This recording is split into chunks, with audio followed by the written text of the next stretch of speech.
Okay, now we go to our page number 110, and then we go to the wildlife. A variety of microorganisms, plants, and animals live on a planet Earth. यानी हमारी planet अर्थ जो है इसके ऊपर variety of micro organisms तो आप लोगों ने पढ़े हुए हैं, जो ऐसे ऑर्गेनिजम्स होते हैं या ऐसे जानदार होते हैं जो सिर्फ हम देख सकते हैं जिनको माइक्रोस्कोप से। ठीक है जी। Wild life refers to plants and animals living in their natural environment. Wild life हम किस चीज़ को कहते हैं कि जो नेचुरल इन्वायरमेंट में रह रहे हों, जहाँ पर इंसानों का अमल दखल ना हो, उस जगह को बोलते हैं wild life. Wildlife is very important to maintain a balance in nature and preserve and protect ecosystem. Wild life जो है वो बहुत ज़रूरी होती है। आपने इकोसिस्टम्स पढ़ा है, जो है ना, पढ़े हैं, उसके बारे में मुख्तलिफ चीज़ें पढ़ी हैं कि वाइल्ड लाइफ बहुत ज़रूरी होती है कि हमारा इकोसिस्टम जो है कि यानी प्रोड्यूसर्स और फिर उसके बाद जो है हमारे कंज्यूमर्स मुख्तलिफ लेवल्स के, उनका जो हमारे है बैलेंस वो बरकरार रहे। ये वाइल्ड लाइफ की आपको तस्वीरें नज़र आ रही हैं कि जैसे एलिफेंट्स हैं, ज़ीब्राज हैं, and so many other animals. As the human population increases, many animals are hunted for food and for their skins, claws, tusks and horns.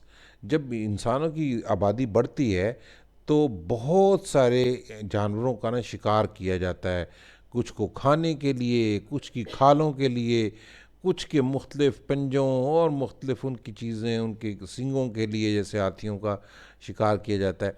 There forest and homes are also being destroyed to clear land for various purposes such as building projects or for harvesting palm oil which is used in mass food production।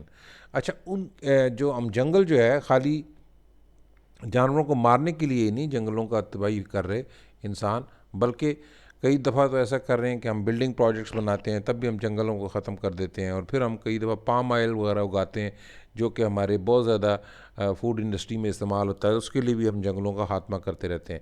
Excessive hunting, industrialization, pollution and clearing of animal habitat is affecting wild life.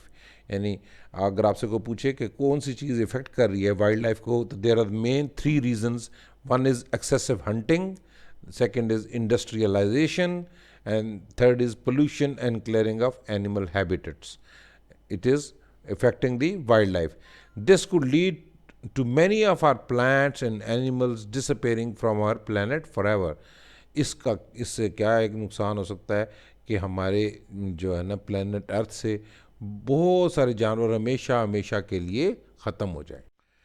Next is the rocks and the minerals. Rocks are found both on and below the earth's crust।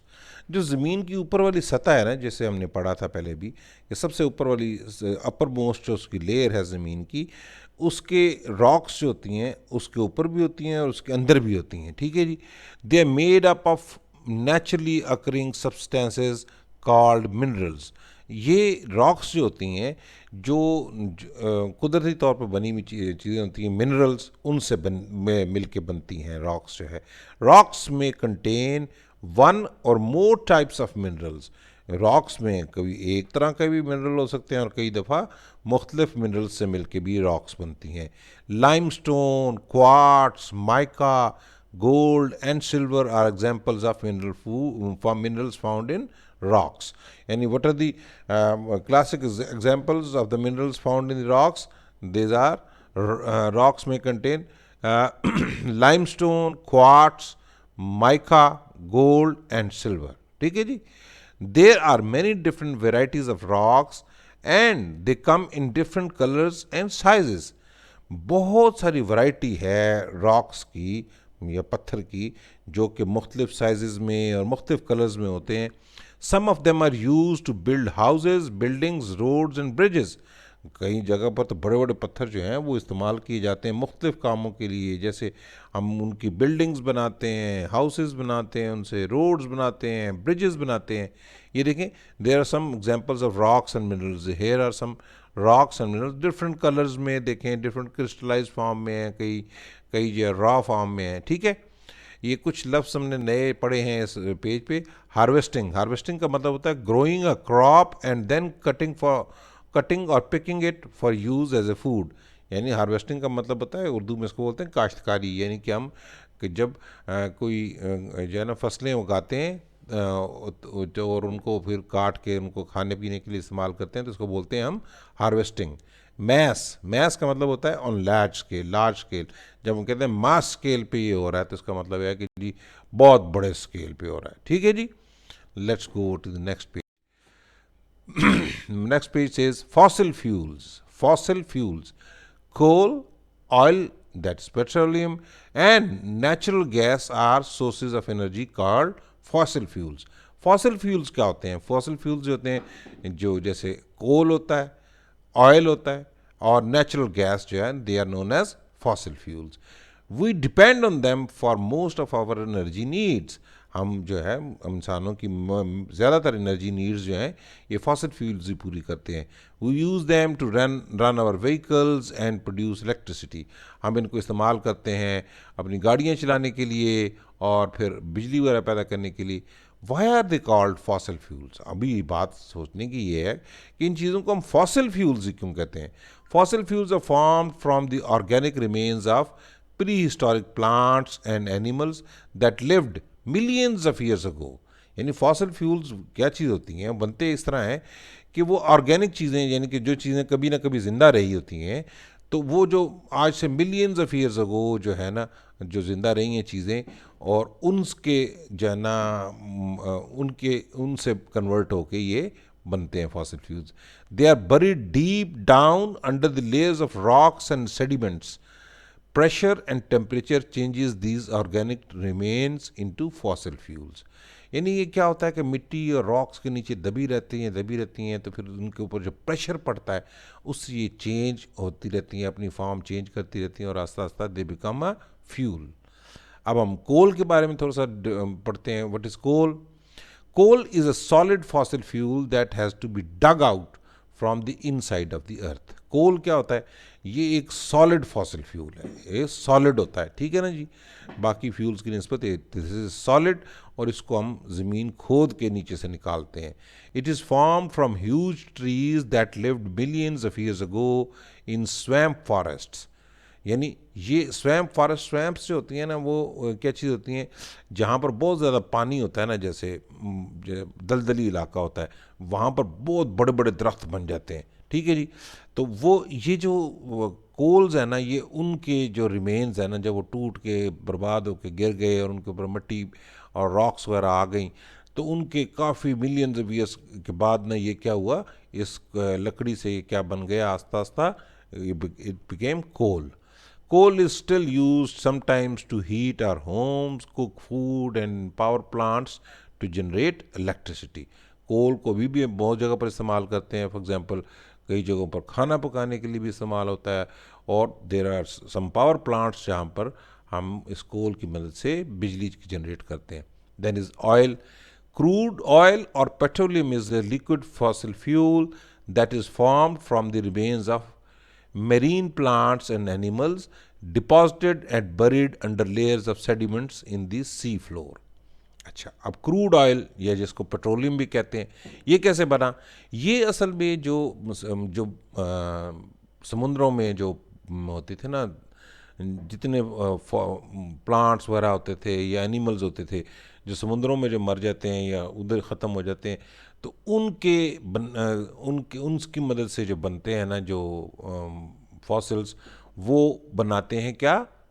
Petroleum और oil बना देते हैं, ठीक है जी। Oil deposits are not always found under water. यानी ज़रूरी नहीं है कि ये पानी के नीचे ही हमेशा ऑयल के रिजर्व्स मिले। They could have been formed in places where there were once water but today are dry lands. यानी कई ऐसी जगह भी हैं जहाँ पर पहले किसी ज़माने में समुंदर हुआ करता था, अभी आस्ता आस्ता समुंदर सिमट के परे चला गया, तो वो लैंड्स भी जो है वहाँ पर भी आपको कई दफ़ा ये वाला ऑयल मिल जाता है, ठीक है। ऑयल इज पम्प्ड और drilled up to the surface through oil wells. Oil जो होती है, ऑयल को कैसे निकाला जाता है? इसको ड्रिलिंग करके ना नीचे सुराख करके नीचे ज़मीन में वहाँ से उसको फिर उसको हम पंप अप करते हैं, पंप लगा के उसको बाहर निकालते हैं। ये देखें, एन ऑयल वेल एट सी, यानी समुंदर के बीच में एक ये तेल का कुआं बना हुआ है, ठीक है।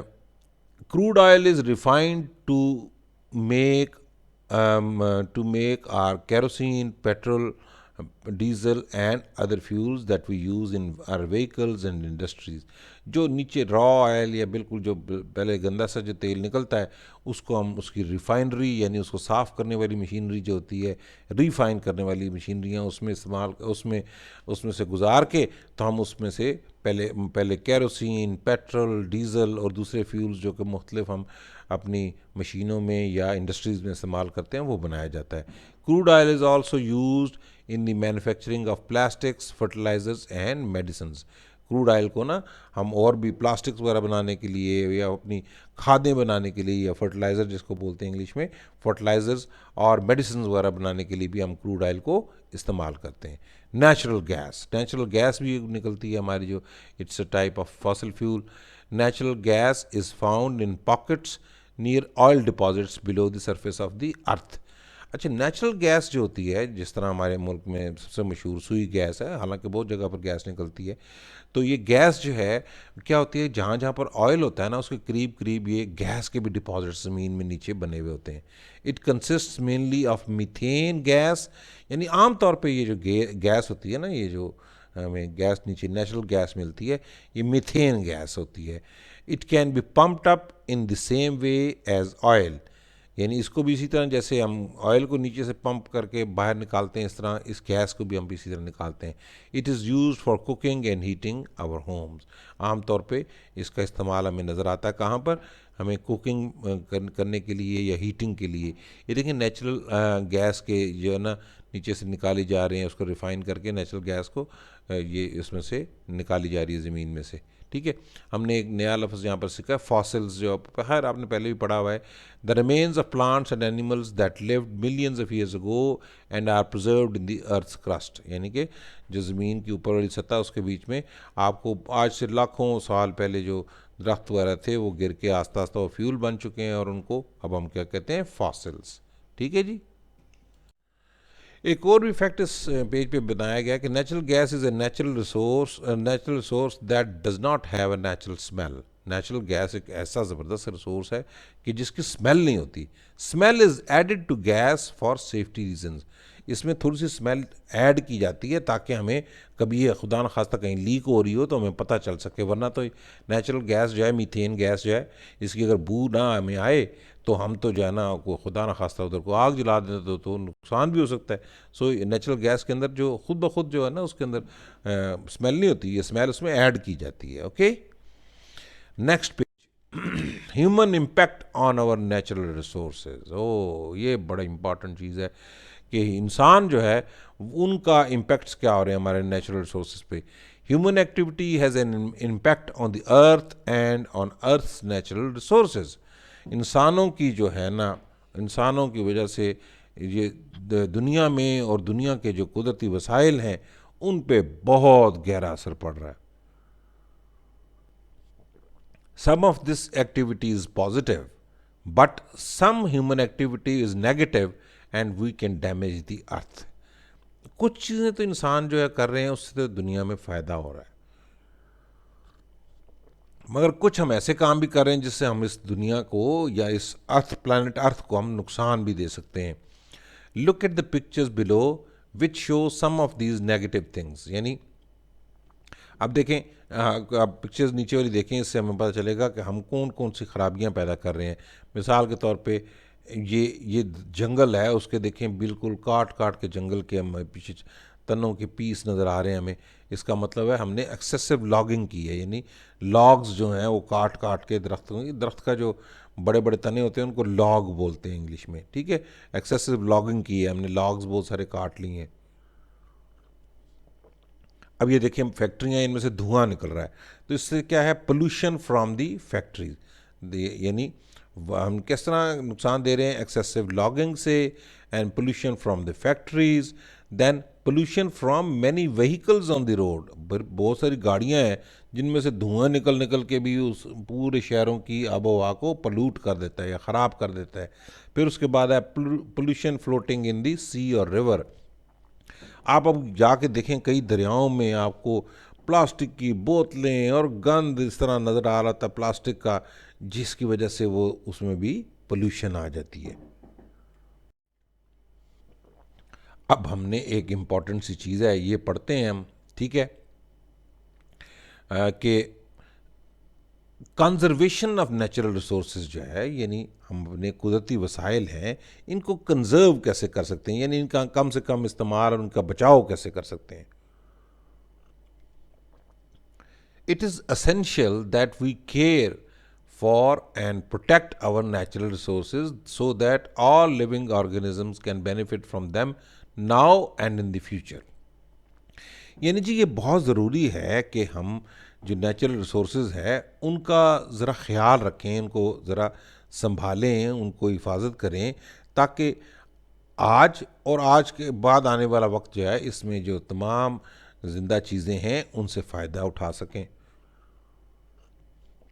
और इस हिफाजत करने के प्रोसेस को क्या कहते हैं? This is called conservation. This is called conservation. What is conservation? That we care and protect our natural resources. ठीक है जी। कंजर्वेशन ऑफ नेचुरल रिसोर्सेज का क्या है मतलब? कि conservation means to protect the natural resources. ठीक है।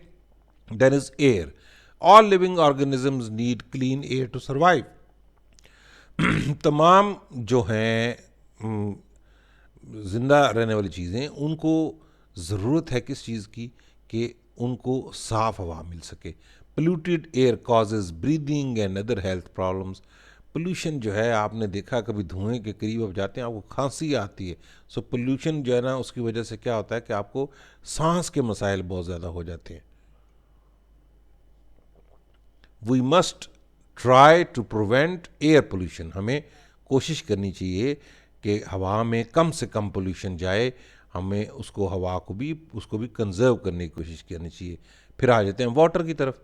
Only 3% of earth water is fresh water. देखें कितनी है अजीब बात कि ज़मीन में जो टोटल पानी है सिर्फ 3% है जो कि फ्रेश वाटर कहला सकता है।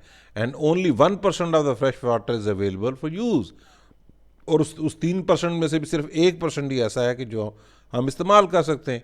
Since water is in very short supply, we must use it carefully and not waste it. देखिए अभी पानी, चूँकि टोटल पानी का सिर्फ 3% जो है वो यूजेबल होता है और उसमें से भी 1% जो है हमें अवेलेबल है, तो सो हमें पानी को वेस्ट नहीं करना चाहिए। If water is polluted we can not use it. अगर पानी को हमने पोल्यूट कर दिया तो फिर हम उसको यूज़ ही नहीं कर सकेंगे। Waste water from our homes and chemicals from factories should be treated before it is disposed of। यानी जो हमारे घरों में से गंदा पानी निकलता है टॉयलेट्स वगैरह से या फैक्ट्रियों से जो केमिकल्स वाला पानी होता है, इसको हमें जो पानी की नदियों या बड़े पानी के ज़खायर हैं उसमें मिलने से बचाना चाहिए।